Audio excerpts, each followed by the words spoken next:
আসসালামু আলাইকুম প্রিয় দর্শকবৃন্দ, আমরা এখন দাঁড়িয়ে আছি ধান খেতে। তারপরে দেখেন প্রচুর ধান ক্ষেত, মূলত এটাকে রোয়া বলা হয়, রোয়াগাড়া, অর্থাৎ যে রাইস সিডলিং চারাগুলো রোপণ করা হয়েছে। এটা মূলত আমন সিজন। শস্যের ক্ষেত্রে আছে খরিফ 2 আর ধানের ক্ষেত্রে আমন। এই যে কৃষকরা যে আপনার ধান থেকে বীজ থেকে চারা, এরপর চারা রোপণ করেছেন, এটা আস্তে আস্তে বড় হচ্ছে। এই ওয়েদারে একটা ব্যাপার আছে, কিন্তু এখানে কিন্তু কৃষকরা এই ওয়েদারে কিন্তু বৃষ্টির পানি দিয়ে করে থাকে। হ্যাঁ, এখানে তো আলাদা করে সেচ দেওয়া হয় না, যাই ফলনটা একটু কম হয়, মানে ফলনটা একটু কম হয়, এর সাথে আবার কিন্তু খরচটাও কম হয়।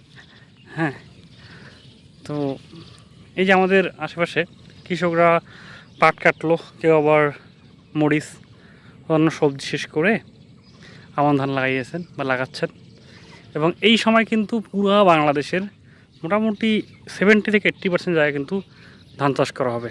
সবচেয়ে বড় মৌসুম হচ্ছে ধান লাগানোর, কারণ এই সময় প্রচুর বৃষ্টি হয় বিভিন্ন জায়গায়, অন্যান্য সবজি দেখানো খুব মুশকিল হয়ে যায় বা অন্য শস্যগুলো খুব চাষ করা খুব কঠিন হয়ে যায়, কারণ এখানে পানি যেহেতু ওয়াটারলক কন্ডিশন থাকে, সেক্ষেত্রে এই পানির কারণে আসলে অন্যান্য শস্যগুলো দাঁড়াতে পারে না।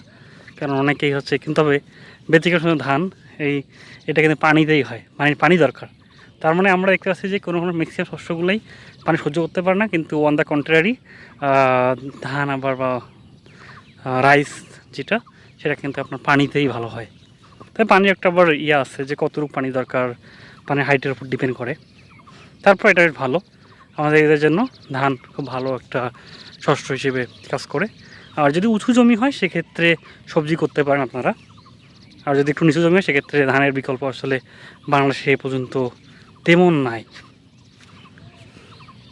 তো যারা ধান লাগিয়েছেন তারা ভালো জাত লাগান, কারণ আমরা জানি যে লাইক ফাদার লাইক সন, এবং ভালো ফসল পেতে গেলে আপনাকে ভালো বীজ লাগাইতে হবে, ভালো চারা করতে হবে। অর্থাৎ বীজ, চারা এবং আপনার পরিশ্রম, জৈব প্রস্তুতি সবগুলো মিলেই আসলে আপনার ভালো ফসল তৈরি হয়। অবশ্যই আপনারা জেনে শুনে যেগুলো ভালো ফসল, ভালো জাত সেগুলো লাগাবেন। আর যদি কোনো পরামর্শ দরকার আমাদেরকে জানাতে পারেন। ধন্যবাদ।